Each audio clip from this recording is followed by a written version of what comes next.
Last year I'd constructed a new lower gudgeon for the self-steering wind vane, since I'd modified the trim tab. However, I did not do an adequate job of fiberglassing it last time, so I'm trying to rectify that now. So I'm just gonna fair that, and hopefully that'll do it. And hopefully this will be nice and sealed up so that it won't delaminate next time I pull the boat out.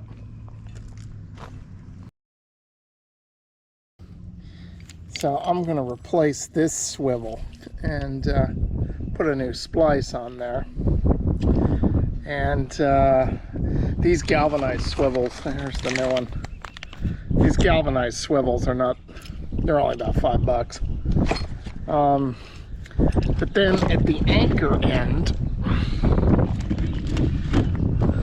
I'm going to put this nice fancy stainless steel swivel on here.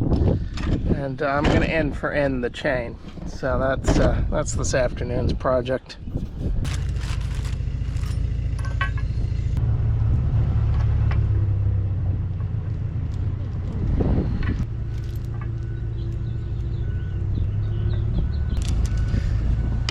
Let's see how that works out. It's nice and shiny. Finally, I just have to splice the nylon rode onto the swivel, which is just a back splice. And I've always used a combination rod, so I have 60 feet of 5/16 inch chain and about another 150 of 5/8 nylon.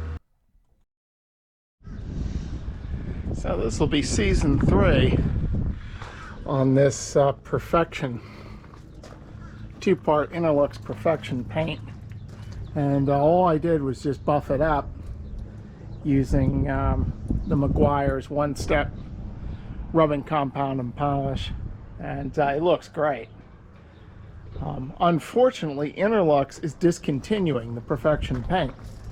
I don't know why they're doing that, because this is by far the best topside paint I've used. So hopefully they'll come out with a replacement for it. But so far, when I look at chandleries, the Perfection paint is just all while supplies last. These hinges got all screwed up because what happened was when I closed the chart table, something got wedged in here and it just pulled the hinges apart. Also, this hinge is a little bit crooked. That might have been part of the problem because that was the hinge that went. But anyway, so and while I was at it, I clean this up because all the varnish had worn off just because from navigating I was always putting my hands down on this fiddle here, and there was no varnish left, so cleaned all this up. Well, that looks like that'll do it. Yeah, because that I'm pretty sure that is why that one eventually broke. You can hear it was kind of grousing a little because that hinge is a little out of alignment.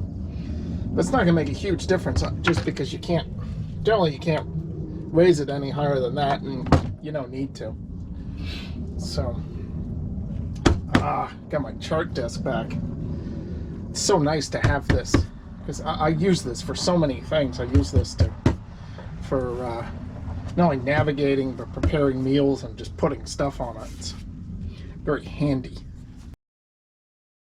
Well, since I made this topsail yard out of the old staysail boom,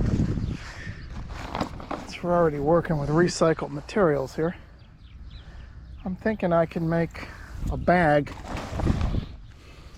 because I don't want to have to de-rig the topsail every time I'm done using it. I want to leave it laced onto the yard and jack yard. The problem, of course, is the only place I can store it is on deck, and then the topsail's going to rot in the sun, so I have to make a cover for it, and basically just a long bag. So I'm thinking I can use this, I can repurpose this old awning, which I never use anymore.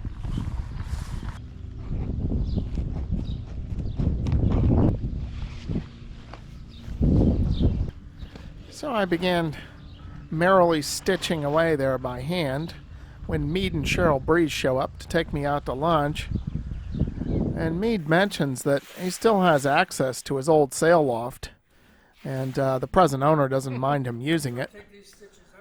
And he said, you know, I could run that off for you in about 10 minutes if you like. So I said, okay.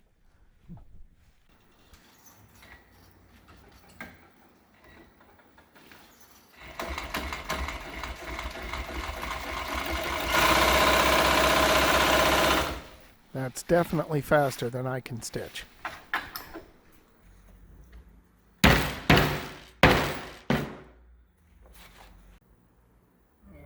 Yeah, that should work nicely. Just cinch that up. Should have done 4.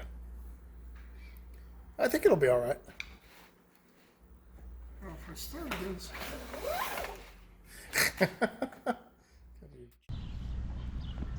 Well, the spars are made, the bag is made. So the only thing left to do is to bend the topsail onto the yard and jack yard, and then put it in the bag, put it up on deck, and should be all good to go. So I used spiral lacing on the yard and then hitches on the jack yard.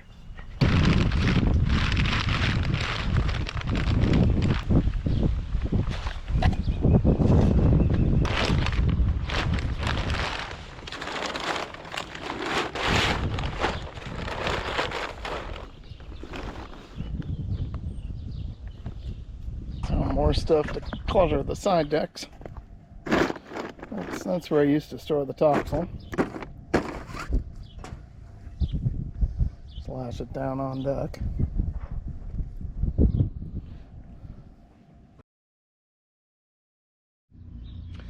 Well, it sure is nice having this bicycle, because town is about 4 miles away from here. And there's lots of situations when you're cruising that you really could use some wheels. The problem is a regular bicycle is just too big and bulky to stow on a sailboat, especially given all the other stuff I have on the boat. So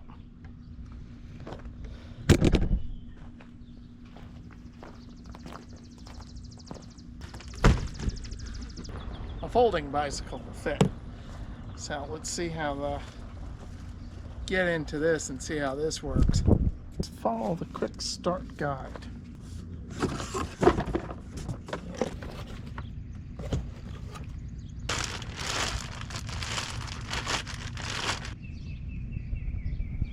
It would take me about 20 minutes to figure out how to unfold this bicycle, which is a Brompton C-line 6-speed bicycle. With some practice, however, I now have the process down to about 20 seconds. That's the key.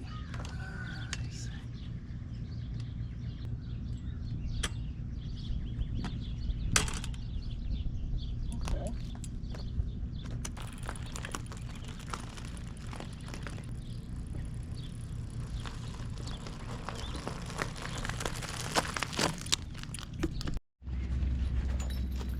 And finally, I have to see if it fits in its bag.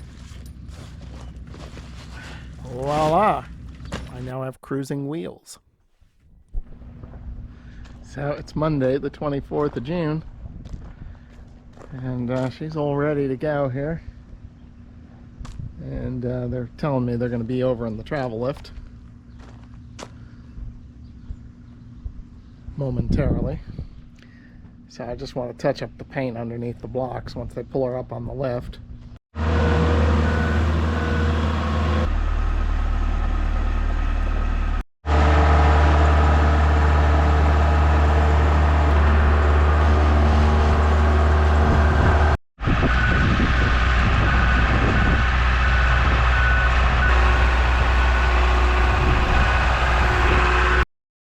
Okay, whoa.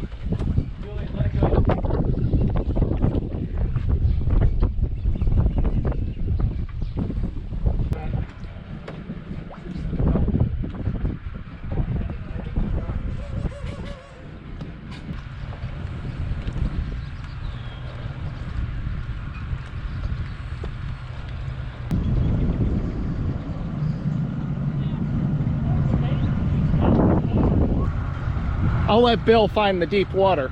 Yeah, I'm taking note. Yep. Yeah,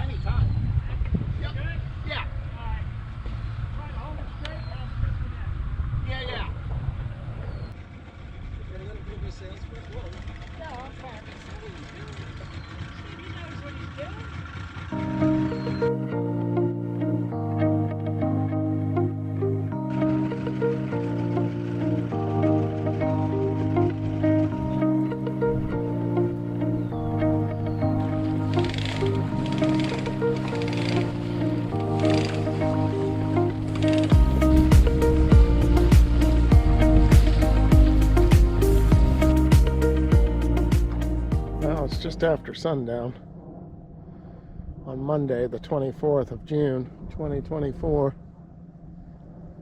Whew, what a long day. I'm presently here on the Road River. Lovely spot. So that by there is the West River, which is just south of the South River, which is just south of the Severn River, which is where Annapolis is. So we did about 35 miles. All the stress of launching the boat and then that slog to windward is just what did me in. But how wonderful to be back in the water. And she's just quietly riding on her anchor. Back afloat. Back to freedom. Consider supporting this channel by becoming a patron. As a patron, you will be able to view my videos free of ads. You will also be able to leave comments, ask questions, and message me directly. You can become a patron for as little as $5 a month.